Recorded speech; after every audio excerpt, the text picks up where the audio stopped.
بسم اللہ الرحمن الرحیم۔ برادران ملت اسلامیہ، السلام علیکم ورحمۃ اللہ وبرکاتہ۔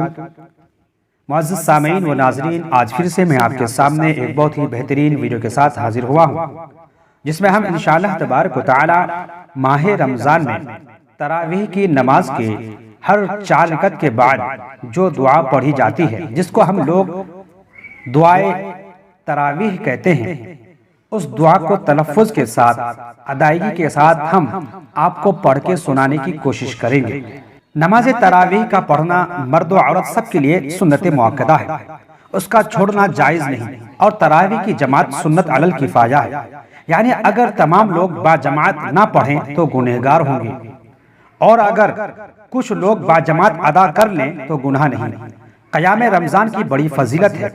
حضرت ابو ہریرہ رضی اللہ تعالی عنہ سے روایت ہے کہ حضور نبی اکرم صلی اللہ علیہ وآلہ وسلم لوگوں کو رمضان کی راتوں میں نماز پڑھنے کی ترغیب دیا کرتے تھے۔ آپ صلی اللہ علیہ وآلہ وسلم نے فرمایا، جس نے رمضان المبارک میں حصول ثواب کی نیت اور حالت ایمان کے ساتھ قیام کیا تو اس کے سابقہ تمام گناہ بخش دیے جاتے ہیں۔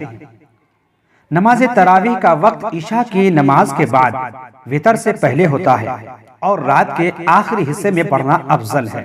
نماز تراویح میں ہر 4 رکعت ادا کرنے کے بعد کچھ تو وقفہ کیا جاتا ہے، جس میں تسبیح تراویح، اذکار اور صلاۃ و سلام پڑھا جاتا ہے۔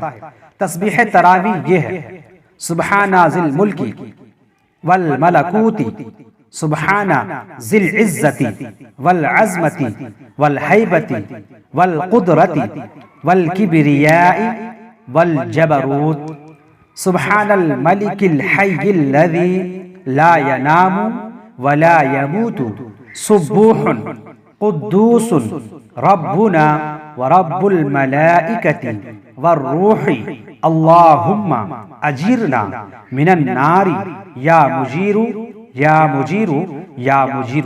ایک بار اور سماعت کر لیں۔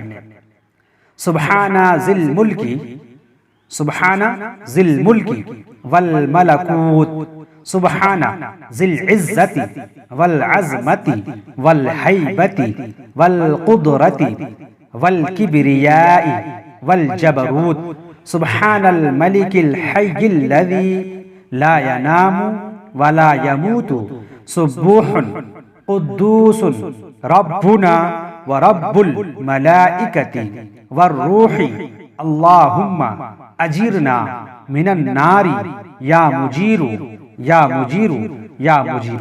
آپ کو اس طریقے سے پڑھنا ہے۔ تو دوستو، آپ تمامی حضرات سے گزارش ہے کہ آج کی ویڈیو آپ کو کیسی لگی کومنٹ باکس میں ضرور بتائیں۔